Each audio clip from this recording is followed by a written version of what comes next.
Shalom semuanya, saudara-saudara yang dikasihi Tuhan. Jumpa lagi pada kesempatan ini kita bersama merenungkan nas firman Tuhan. Kali ini Lukas 14 ayat 25 sampai 35. Judulnya, bagaimana mungkin garam itu tidak asin lagi. Nah, ini sebuah kalimat perumpamaan ya, yang muncul ketika Tuhan Yesus menjelaskan tentang syarat-syarat mengikut Dia. Ternyata mengikut Tuhan Yesus itu tidak selalu boleh kita katakan sesuatu yang cuma-cuma, sebab ada harga yang harus dibayar. Melihat banyak orang berbondong-bondong mengikut Dia, tidak serta-merta Tuhan langsung merasa senang begitu saja. Nas itu mengatakan, pada suatu kali banyak orang berduyun-duyun mengikuti Yesus dalam perjalanan.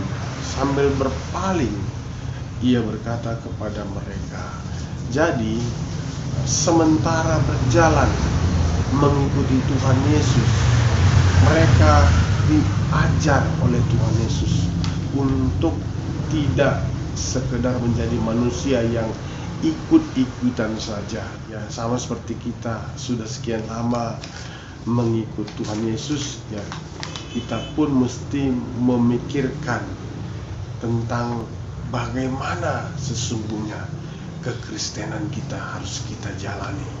Ya saudara-saudara dikasih Tuhan, kalau memang mengikut Tuhan Yesus itu ada harga yang harus dibayar. Orang-orang yang mengaku mengikuti Tuhan Yesus namun ternyata tidak memenuhi persyaratan yang Tuhan ajukan, mereka itulah jangan-jangan menjadi garam yang tidak asin lagi. Nah saudara-saudara, kalau begitu apakah yang menjadi syarat untuk mengikuti Tuhan Yesus? Yang pertama, kita mesti siap untuk membenci yang lain karena Tuhan Yesus. Wah, ini Tuhan Yesus adalah sosok yang sangat penting. Karena Dia, maka kasih sayang kita terhadap yang lain itu menjadi sama seperti satu kebencian nilainya. Kasih kepada Tuhan Yesus itu mestilah mendominasi hati setiap orang yang mengikut Dia. Bagaimana kita bisa memahami hal ini? Nah, saudara-saudara, Tuhan mengatakan, jikalau seorang datang kepadaku, ia tidak membenci bapaknya, ibunya, istrinya, anak-anaknya, saudara-saudaranya, laki-laki atau perempuan, bahkan nyawanya sendiri, ia tidak dapat menjadi muridku. Kira-kira begini saudara-saudara, ada seorang anak yang suka menonton di rumah temannya. Ibunya kerap kali cepat-cepat untuk memanggilnya pulang. Di rumah temannya, si anak ini menonton terus bersama teman-temannya sampai lupa waktunya makan, sehingga sangat mengancam kesehatan. Ketika si ibu bertanya kepada anak, apa kamu tidak sayang lagi kepada ibu? Si anak menjawab, ibu, saya sayang kepada ibu. Untuk mengikut Tuhan Yesus, orang-orang yang percaya dipanggil hingga membenci nyawanya sendiri. Karena pendirian kita itu, banyak orang akan membenci kita. Itu adalah salib bagi kita. Karena Tuhan Yesus, maka kita pikul salib untuk menyakal diri, untuk mengikut Tuhan Yesus. Itulah syarat yang pertama. Yang kedua, banyak biaya akan dihabiskan. Firman Tuhan ini mengatakan, sebab siapakah di antara kamu yang kalau mau mendirikan sebuah menara tidak duduk dahulu membuat anggaran biayanya, kalau cukup uangnya untuk menyelesaikan pekerjaan itu. Biaya di sini tentu tidak selalu berupa uang ataupun materi tertentu, tapi jelas bahwa itu sama dengan pengorbanan. Justru karena itu kita mesti banyak menimbang. Ada banyak orang dengan gampang dia bisa mengeluarkan uangnya, tapi belum tentu dia bisa memberikan waktunya, belum tentu dia bisa memberikan hatinya. Kelanjutan daripada cerita kita ini, ibu daripada anak tadi membuat perlengkapan yang sama di rumahnya supaya anaknya bisa betah. Tetapi berapa waktu kemudian dia mulai menyadari ada yang kurang. yaitu kebersamaannya dengan teman-teman.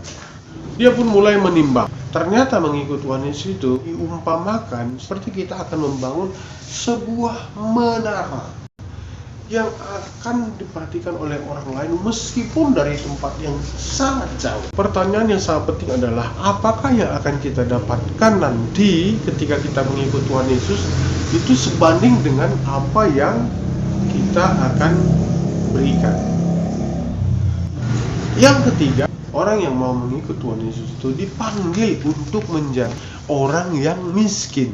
Ini nampak semakin tidak menyenangkan, sebab kita harus melepaskan diri dari segala milik kita. Memang tidak kita pahami secara rupiah, namun maknanya jelas memberikan konsekuensi yang berat juga. Kelanjutan cerita itu, si ibu mengatakan, jikalau kamu memang harus pergi bersama-sama menghabiskan waktu dengan teman-temanmu, oke, kamu boleh pergi ke sana, silakan, tinggalkan saja. Lalu si anak cepat-cepat mempersiapkan barang-barangnya dan mau berangkat. Karena dia begitu tertantang dengan perkataan si ibu. Anak-anak zaman sekarang mungkin sering berpikir singkat untuk mengambil satu keputusan. Tetapi si ibu langsung menghentikan. Kamu boleh pergi, tapi barang-barangmu semua harus tinggal di sini. Si anak mulai berpikir, mulai menimbang, tidak berani untuk melangkah lebih jauh. Dia merasa seperti sedang berperang dengan ibunya, tetapi sesungguhnya dia berperang di dalam batinnya sendiri. Dia menginginkan sebuah kebebasan. Ya, kita tahu bahwa di negara-negara barat sering kita mendengar banyak anak-anak yang memutuskan untuk tinggal berpisah daripada orang tuanya oleh karena menginginkan sebuah kebebasan. Demikianlah kita orang-orang yang percaya demi kebebasan yang sesungguhnya karena Kristus lebih mahal dari segala sesuatu. Nas firman Tuhan ini mengatakan, demikian pula tiap-tiap orang di antara kamu yang tidak melepaskan dirinya dari segala miliknya tidak dapat menjadi muridku. Nah saudara-saudara, jikalau ketiga syarat itu benar-benar terpenuhi, barulah seseorang itu menjadi garam yang baik yang akan berguna untuk membangun pertumbuhan orang-orang yang